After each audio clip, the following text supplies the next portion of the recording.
नमस्कार, आप देख रहे हैं your real knowledge. Supreme court ने कांग्रेस नेता राहुल गांधी की सजा पर रोक लगा दी है। जिस मानहानि के केस में उन्हें अधिकतम 2 साल की सजा सुनाई गई थी, जिसके कारण लोकसभा की सदस्यता चली गई थी, अब फिर से बहाल हो सकती है। जस्टिस BR गवई और जस्टिस PA सीमा और जस्टिस संजय कुमार की खंडपीठ ने आज यह फैसला सुना दिया। गुजरात हाई कोर्ट ने गुजरात की निचली अदालत की सजा बरकरार रखी थी।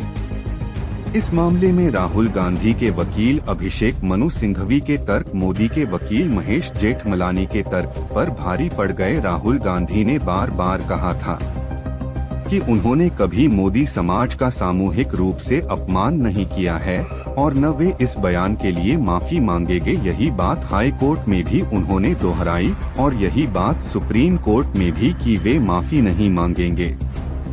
फैसले के बाद राहुल गांधी की पहली तस्वीर कांग्रेस मुख्यालय के भीतर विजेता की तरह मुस्कुराते हुए राहुल गांधी उसी तरह नजर आ रहे हैं जिस तरह इन्हीं रास्तों पर चुनावी हार के वक्त नजर आते थे। गुजरात की निचली अदालत का फैसला आते ही उनकी सदस्यता रद्द कर दी गई थी। उनका सरकारी घर खाली करा दिया गया और राहुल गांधी ने शालीनता के साथ बिना किसी देरी के अपना घर खाली कर दिया और सामान लेकर 10 जनपद चले आए। फैसला आते ही सब कुछ इतनी जल्दी हुआ जैसे कोई है जो राहुल गांधी को संसदीय राजनीति से अलग करने के लिए बेसब्र है। राहुल ने बिना किसी प्रतिवाद के अपना सरकारी निवास खाली कर दिया। लोकतंत्र में विपक्ष न रहे, विपक्ष के नेता को इस तरह निपटा दिया जाए तो फिर क्या बचता है। बीजेपी की तरफ से ऐसा कोई बयान नहीं आया कि 2 साल की अधिकतम सजा ठीक नहीं है, बल्कि बीजेपी इस फैसले का जश्न मनाने लगी। आज कांग्रेसी जश्न मना रहे राहुल गांधी अपनी बात पर टिके रहे। उन्होंने अपनी सदस्यता और घर दोनों ही दांव पर लगा दी मगर पीछे नहीं हटे। सुप्रीम कोर्ट की टिप्पणी से भी साफ हो गया कि गुजरात के ट्रायल कोर्ट और हाई कोर्ट में क्या हुआ, किस तरह से फैसला दिया गया है। सुप्रीम कोर्ट ने साफ शब्दों में कह दिया कि इन दोनों अदालतों ने राहुल गांधी की याचिका खारिज करने में पन्ने तो भर दिए मगर यही नहीं बताया कि उन्हें 2 साल की अधिकतम सजा क्यों दी जा रही है। सुप्रीम कोर्ट ने कहा कि सेक्शन 499 के तहत जुर्माना और अधिकतम 2 साल की सजा दी गई। गुजरात के ट्रायल कोर्ट ने राहुल को खरी खोटी सुनाई मगर 2 साल की अधिकतम सजा क्यों दी गई इसका कारण नहीं बताया है। यही कारण है कि केवल इसी आधार पर जनप्रतिनिधि कानून के सेक्शन 8(3) के तहत उनकी सदस्यता चली गई। अगर 1 दिन कम की सजा दी गई होती तो उनकी सदस्यता नहीं जाती है। खासकर यह वो अपराध है जिसमें जमानत दी जाती है, संज्ञान लिया जाता है। कम से कम ट्रायल कोर्ट के जज से इतनी तो उम्मीद की जाती है कि वे कारण बताते कि क्यों अधिकतम सजा दे रहे हैं। हाई कोर्ट और ट्रायल कोर्ट दोनों ने पन्ने पर पन्ना भर दिया राहुल गांधी की याचिका को ठुकराने में मगर कारण ही नहीं बताया। या केस केवल राहुल गांधी से नहीं जुड़ा है बल्कि भारत में लोकतंत्र के दृश्य के व्यापक सवालों से जोड़ता है। पता चल रहा है कि 2014 के बाद के भारत में विपक्ष के इन आवाजों को किस किस तरीके से किस किस स्तर पर दबाया जा रहा है, खत्म किया जा रहा है। अभी चंद रोज पहले राज्यसभा में केंद्रीय विदेश राज्य मंत्री मीनाक्षी लेखी ने विपक्ष को धमकाया कि चुप रहिए वरना ईडी आपके दरवाजे पहुंच जाएगी। बाद में उन्होंने कह दिया कि यह मजाक था। इस तरह का मजाक अब होने लगा है। आज अगर सुप्रीम कोर्ट राहुल गांधी की सजा बरकरार रखता तो मोदी सरकार के मंत्री विपक्ष को इसी तरह धमका रहे होते। जुबान बंद रखो वरना राहुल की तरह आपकी भी सदस्यता रद्द हो जाएगी। चुनाव नहीं लड़ सकते हैं। आखिर यह कैसे हो जाता है कि बिना कारण बताए किसी को सजा दे दी जाती है। क्या ये सवाल मोदी सरकार के कानून मंत्री से लेकर पूर्व कानून मंत्री रविशंकर प्रसाद को नजर नहीं आया? रविशंकर प्रसाद तो कानून का जीवन जीते रहे हैं। क्या उन्हें नहीं लगा होगा कि इस तरह से राजनेता की सदस्यता नहीं जानी चाहिए? यह फैसले का तरीका नहीं है। फिर बीजेपी की नीयत से इस फैसले का स्वागत कर रही थी और जश्न मना रही थी। सुप्रीम कोर्ट ने कहा कि यह सजा एक व्यक्ति को नहीं, एक संसदीय क्षेत्र को प्रभावित कर रही है। क्या यह ठीक है कि किसी क्षेत्र का प्रतिनिधित्व खत्म कर दी जाए? सुप्रीम कोर्ट के जस्टिस BR गवई ने कहा कि ट्रायल जज ने अधिकतम 2 साल की सजा दी है। जब आप किसी को अधिकतम सजा देते हैं तो आप कुछ कारण बताते हैं कि अधिकतम सजा क्यों दी जानी चाहिए। जब आप अधिकतम सजा देते हैं तब फैसले में कारण तो बताना ही चाहिए। ट्रायल कोर्ट की तरफ से इस पर कोई जवाब भी नहीं है। इस केस में ट्रायल कोर्ट के चीफ जुडिशियल मजिस्ट्रेट का नाम है हरीश हसमुख भाई वर्मा। उनके फैसले पर सुप्रीम कोर्ट की टिप्पणी बहुत गंभीर है, या केवल ट्रायल कोर्ट के फैसले पर टिप्पणी नहीं है बल्कि उस मोदी सरकार पर भी है जिसके पूर्व कानून मंत्री तमाम मंत्रियों और बाकी सांसदों को नजर नहीं आया। वे इस गंभीर सवाल पर अपने दलिया हित के कारण चुप हो गए और फैसले का स्वागत करने लग गए। या केस राहुल गांधी का नहीं था, उनका इम्तिहान ही नहीं था, इम्तिहान था प्रधानमंत्री नरेंद्र मोदी का केस था, प्रधानमंत्री नरेंद्र मोदी का। मगर प्रधानमंत्री चुप गए। अगर प्रधानमंत्री आगे बढ़कर कहते हैं कि उनकी सरकार इस फैसले का विरोध करती है और अदालत में चुनौती देगी, तब लगता कि मदर ऑफ डेमोक्रेसी का कोई अच्छा फादर भी है। मगर फादर ऑफ पावर को लगा कि मदर ऑफ डेमोक्रेसी अब नाम की रह गई है, वही सब कुछ है। पुल से लेकर टनल का उद्घाटन कर इतिहास में हर दिन दर्ज होने की चाहत रखने वाले नरेंद्र मोदी इस बार इतिहास में अच्छे रूप में दर्ज होने से चूक गए। केवल वही नहीं, पूरी बीजेपी चूक गई। चूक तो राजनाथ सिंह भी गए। उनका पुराना बयान आपको सुनाना चाहता हूं, जब उन्होंने कहा था कि राहुल गांधी को सोच समझकर बोलना चाहिए। यह राजनाथ सिंह के शब्द हैं कि मैं इतना ही कहना चाहूँगा कि राहुल गांधी जी को यह स्वीकार करना चाहिए कि शब्दों की चोट शस्त्रों की चोट से ज्यादा गहरी और पीड़ादायी होती है, और शब्द जब अनर्गल और झूठे हो तब तो चोट और गहरी और कष्टदायी हो जाती है, क्योंकि हमारे कानून व्यवस्था में अनर्गल बेतुके आरोप लगाने वालों पर सजा का सीधा प्रावधान है। राजनाथ सिंह कह रहे हैं कि शब्दों की चोट शस्त्रों की चोट से ज्यादा गहरी होती है। मोदी मंत्रिमंडल में उनके ही सहयोगी मंत्री गोली मारने के नारे लगवा रहे थे, सीधे शस्त्र उठाने का निर्देश ही तो दे रहे थे, मगर प्रमोट हो गए और एक बयान पर राहुल गांधी की सदस्यता चली गई। प्रधानमंत्री इस मामले में फेल हुए हैं। वे राजनेता की तरह व्यवहार नहीं कर सके। आप जनता की आंखों से काजल चुराया जा रहा है। आपको ही बताया जा रहा है कि यह फैसला सही है।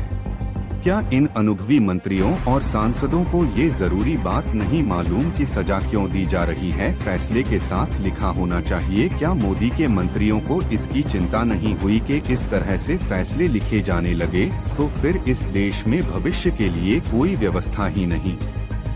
हम आशा करते हैं कि भाजपा अपने एक विशेष विभाग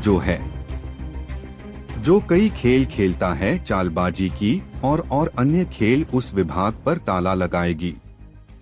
वो जो चीजें करते हैं जिससे विपक्ष के नेताओं को अनर्गल रूप से निशाना बनाया जाता है। हम अब संसद में उत्सुकता से जनता से जुड़े मुद्दों पर राहुल गांधी को और श्री राहुल गांधी की बुलंद आवाज सुनने के लिए तैयार हैं, उत्सुक हैं और मोदी सरकार को बुनियादी मुद्दों पर जवाबदेही बनाना। ये आप फिर से देखेंगे, संसद के अंदर संसद के बाहर तो यह प्रक्रिया चल रही थी। तो जैसा कि लोग कह रहे हैं, फिर से चलेगी सवालों की आंधी जब संसद में लौटेंगे राहुल गांधी पीछे के दरवाजे से। राहुल गांधी को निपटाना क्या इतना जरूरी हो गया था कि ट्रायल और हाई कोर्ट के फैसले में बीजेपी को यह सवाल ही नजर नहीं आया? सुप्रीम कोर्ट ने हाई कोर्ट के फैसले की भी कड़ी समीक्षा की है। कहा है कि हाई कोर्ट के फैसले को पढ़ना बहुत दिलचस्प है। इसमें बताया गया है कि सांसद को कैसे व्यवहार किया जाता है। हाई कोर्ट के जस्टिस हेमंत एम प्रात ने निचली अदालत की सजा पर रोक लगाने से इनकार कर दिया था। तब हाई कोर्ट ने कहा था कि ऐसा प्रतीत होता है कि आरोपी ने माननीय मंत्री के राजनीतिक दल से संबंधित निर्वाचन क्षेत्र के उम्मीदवार के चुनाव के परिणाम को प्रभावित करने के इरादे से स्पष्ट रूप से सनसनी फैलाने के लिए माननीय प्रधानमंत्री का नाम सुझाया। और फिर आरोपी यही नहीं रुका बल्कि उन्होंने आरोप लगाया कि सारे चोरों के नाम मोदी ही क्यों हैं। इस प्रकार वर्तमान मामला निश्चित रूप से अपराध की गंभीरता की श्रेणी में आएगा। हाई कोर्ट का फैसला आते ही रविशंकर प्रसाद राहुल गांधी को कायदा सिखाने आ गए। इस तरह से बयान देने लगे जैसे कि विरोधी दल के नेता से नहीं किसी अपराधी से मुखातिब हो रहे हैं।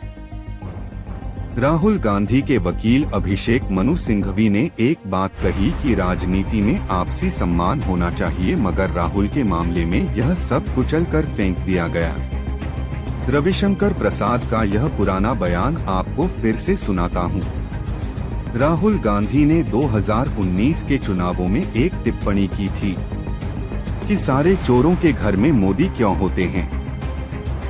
आपको बता दें कि मोदी सरनेम अधिकांश पिछड़े और अति पिछड़ी जातियों का होता है देश भर में, और यह घोर रूप से आपत्तिजनक टिप्पणी थी।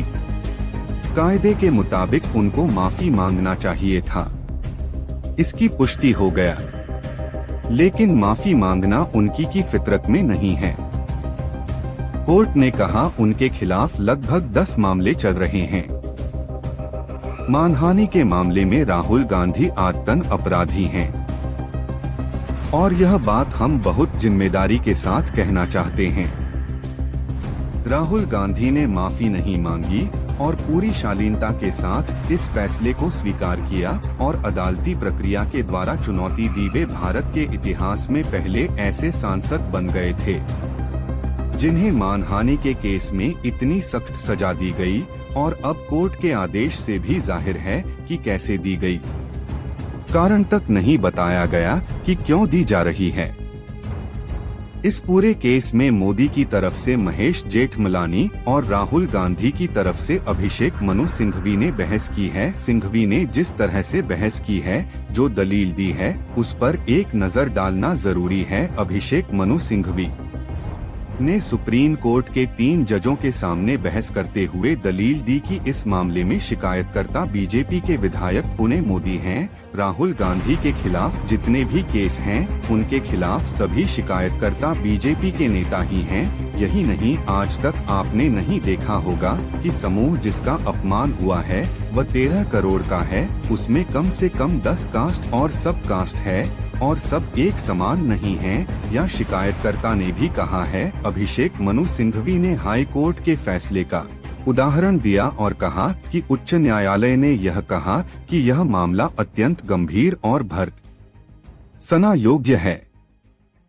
अभिषेक मनु सिंघवी का कहना है कि जिस अपराध में अधिकतम सजा 2 साल ही हो, उसमें आप कह रहे हैं या अत्यंत गंभीर और भर्त्सना योग्य है, जो कि सही नहीं। सिंघवी ने कहा कि अधिकतम सजा इसीलिए दी गई है ताकि राहुल गांधी को चुप कराना था, वे चुनाव न लड़ सकें। हाई कोर्ट ने तो 66 दिनों तक ऑर्डर रिजर्व रखा, तब जाकर आदेश दिया राहुल गांधी 2017 तक शामिल नहीं हो सके। अगर सुप्रीम कोर्ट भी सजा दें तो पूरा कैरियर खत्म हो जाता है। शिकायतकर्ता उनकी सदस्यता रद्द कराने के पीछे क्यों पड़ा है, उसकी मंशा क्या है? शिकायतकर्ता यानी भुवनेश मोदी ने गुजरात हाई कोर्ट में खुद ही इस मामले पर स्टे लिया था कि उसे साक्ष्य जुटाने हैं। 1 साल बाद इस फैसले से रोक हटी है और 1 महीने के भीतर फैसला आता है। सबसे बड़ी संस्था उनके मायने में जो उनके लिए बाधा है वह है स्वतंत्र, निष्पक्ष, निडर बोला बोलचाल, जो हमारे संविधान की एक महत्वाकांक्षा ही नहीं, एक मानव अधिकार है, मूलभूत। आज के दौर में नरेंद्र मोदी सर्वशक्तिमान राजनेता हैं, लेकिन इसी दौर में यह उनकी सबसे बड़ी राजनीतिक हार है। एक संसदीय चुनावी मैदान में राहुल और मोदी का आमना सामना नहीं हुआ, मगर इस केस के जरिए दोनों आमने सामने हो गए। अगर मोदी और उनके मंत्री, उनकी पार्टी के नेता, प्रवक्ता गुजरात के ट्रायल कोर्ट और हाई कोर्ट के फैसले पर जश्न नहीं मना पाते तो कहा जा सकता था कि सरकार और मोदी से दूर हैं। लेकिन जश्न मनाकर उन्होंने यही साबित किया कि वे इस फैसले को अपनी जीत की तरफ देख रहे हैं। कोर्ट के रास्ते राहुल को खत्म करने की कोशिश थी। कोर्ट के रास्ते राहुल फिर से खड़े हो गए। पहली बार राहुल गांधी के सामने नरेंद्र मोदी की राजनीतिक हार हुई है या वह हार है जो मोदी को इतिहास के पन्नों पर उसी तरह दर्ज करेगी जिस तरह से इंदिरा गांधी को दर्ज करती है। इसी फैसले के बाद मोदी उस इंदिरा गांधी के समकक्ष नजर आएंगे जिनकी आलोचना में वे आपातकाल का उदाहरण देते हैं, और राहुल गांधी उस अतीत से छुटकारा पाते हुए नजर आएंगे, उस लड़ाके की तरह जो अघोषित आपातकाल से अकेला लड़ रहा है। उदाहरण से अपनी बात साफ करने जा रहा हूं। मई के महीने में अहमदाबाद में मोदी समाज का सम्मेलन हुआ था। बीजेपी कहती है वह जाति की राजनीति नहीं करती, लेकिन हमेशा इस सम्मेलन में जाते हैं और मोदी और नरेंद्र मोदी को जोड़ते हैं। पूर्व ने मोदी का विशेष रूप से उल्लेख करते 24 मई को राहुल के खिलाफ चंद महीनों की जीत बीजेपी किस तरह अपनी जीत के रूप में मनाने लग गई थी। हमेशा मोदी समाज के राष्ट्रीय सम्मेलन का उद्घाटन कर रहे हैं। सभा में अमित शाह तेली समाज की उत्पत्ति का प्रसंग विस्तार से बताते हैं और फिर मोदी समाज से प्रधानमंत्री को जोड़ते हैं। हमेशा ही बताते हैं कि इस मंच पर बीजेपी के कई कार्यकर्ता बैठे हैं। चाहता हूं कि आपको पता था या पता है कि खुद को जात पात से ऊंचा मानने वाले प्रधानमंत्री के सम्मान में सम्मेलन होता है। इस सम्मेलन में नरेंद्र मोदी को मोदी समाज का सर्वश्रेष्ठ रत्न बताया गया। मोदी समाज के माननीय अध्यक्ष एवं मोदी समाज का सर्वश्रेष्ठ अपना परम राष्ट्रभक्त आदरणीय प्रधानमंत्री श्री नरेंद्र मोदी जी के इस भाषण के आखिर में, बिल्कुल ही आखिर में, अमित शाह जिस तरह से पूर्व में मोदी का धन्यवाद करता हूं, बाद उससे यह साफ हो जाता है। चाहता हूं कि राहुल गांधी के खिलाफ याचिका को बीजेपी का कितना समर्थन प्राप्त था। पुलिस बल लेट लड़ाई लड़ी है, बड़ी मजबूती से था। हर समाज को व्यक्ति का अगर कोई अपमान करता है, कोई छोटी बात है, परंतु समाज का वध देश के प्रधानमंत्री का अपमान करता है तो वो समाज का अपमान होता है, समग्र देश का अपमान होता है। और पूरे सिपाही ने लड़ाई को बहुत घंटे से सटीक तरीके से और परिणाम लक्षित तरीके से लड़ा है। विजय भी हुए हैं। मैं आप सभी को और पूरे इस भाई को हृदय से बधाई देना चाहता हूं कि समाज के सम्मान की लड़ाई को आप लोग लड़े हो और हम सब, पूरा देश आपके साथ है। फिर से एक बार आप सभी का बहुत बहुत धन्यवाद मुझे मिलने का मौका दिया। विशेषकर पुलिस भाई और भाई का बहुत बहुत धन्यवाद। सब कुछ साफ साफ दिख रहा है कि इस केस की रूपरेखा और रणनीति किस स्तर पर तय की गई होगी। फैसला आने के बाद बीजेपी ने आज उस तरह से प्रेस कॉन्फ्रेंस नहीं कि जिस तरह से ट्रायल कोर्ट और हाई कोर्ट के फैसले के बाद उसके नेताओं के बयान आने लगे थे। भुवनेश मोदी ने कहा है कि वे फैसले का सम्मान करते हैं और अपील करेंगे। बीजेपी सांसद मनोज तिवारी अभी भी राहुल के अहंकार की बातें कर रहे हैं। मणिपुर 3 महीने से चल रहा है, प्रधानमंत्री चुप हैं। इसमें मनोज तिवारी को अहंकार नजर नहीं आता है, मगर राहुल गांधी में अहंकार नजर आता है कि सुप्रीम कोर्ट का कोई भी निर्णय है तो उसका स्वागत ही है। और मुझे लगता है कि राहुल गांधी जी ने जो अभी जांच करके कोर्ट से निवेदन किया, प्रार्थना किया, अपनी गलती के बारे में बताई, उन्होंने बताया होगा तो यह काम बहुत पहले भी कर लेते तो निश्चित रूप से बहुत पहले भी इस तरह का रिजल्ट आ सकता था। लेकिन वह इतने घमंड में चूर है कि उनको लगता है कि कोर्ट के सामने अपनी बेगुनाही के लिए या अपने किसी गलती के लिए क्षमा बोलना, उनको लगता है उनके सम्मान को ठेस लगेगी या केस राहुल को राजनीति के मैदान से हटाने का प्रयास था। 2014 के बाद राहुल ने कई हार देखी, उनका मजाक उड़ाया गया, मगर राहुल अपनी लड़ाई उसी हार के मैदान में वापस जाकर जनता के बीच लड़ते रहे। मोदी ने कई जीत देखी है, मगर उन्होंने सत्ता के अहंकार में जीत का अपना ही वह मैदान छोड़ दिया और अपने विधायक के जरिए एक कमजोर विरोधी को निपटाने के खेल में शामिल हो गए और हार गए। यही वह खेल है जिसमें लोकतंत्र की विदाई की तस्वीर नजर आती है। यही वह खेल जिसमें आप थोड़ी देर के लिए एक ताकतवर नेता को अपने ही जाल में उलझकर गिरते हुए देख रहे हैं, लेकिन खेल खत्म नहीं हुआ है। फिर से ये खेल दोहराया जाएगा। राजनीति के मैदान को पीछे के दरवाजे से खाली किया जा रहा है। राहुल गांधी फिर से उस मैदान में आ गए हैं। राहुल गांधी ने कहा है कि सत्य की जीत है, मगर इस जीत से ये हार बहुत बड़ी है। मुझे नहीं पता कि पराजित इस अपमान का बदला कैसे लेगा। कीमत इस देश का लोकतंत्र चुकाएगा, जिसे हासिल करने के लिए लाखों लोगों ने कुर्बानियां दी हैं। वक्त बहुत नाजुक है और आप बहुत चुप हैं। सब्सक्राइब करना ना भूलें।